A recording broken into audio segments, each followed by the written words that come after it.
出来，有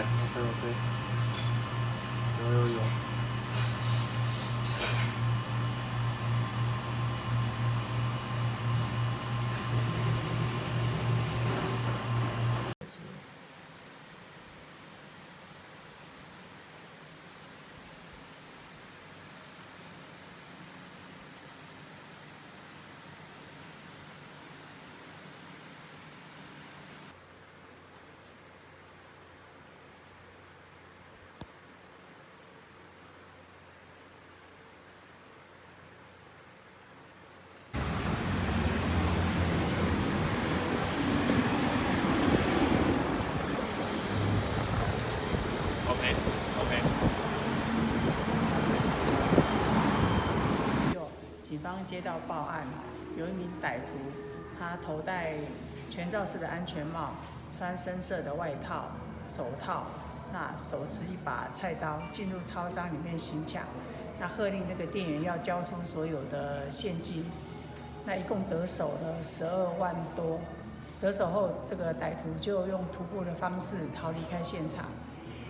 在这个过程当中，他还刻意的折返停留，中间还更换了衣服，刻意要误导警方这个办案的方向。那我们经过了地毯式的查访搜索，终于锁定一名76年次的吴姓嫌犯涉嫌。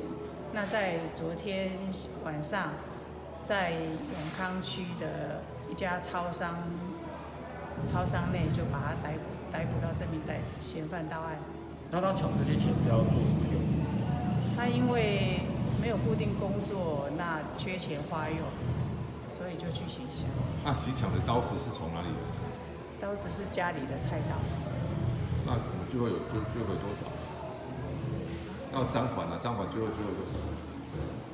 都花完了，他说都花完了。那我们就是在超商又另外的超商逮捕他当时是在做什么？怎么是又要行抢吗？还是？他是在医院附近的超商，他去看他身体不舒服去看医生。就是在超商里面买东西而已。对，在医院附近的超商。那这个嫌犯和他行抢的超商是有地缘关系吗？他是那间超商的常客吗？对，他跟那个超商有地缘关系。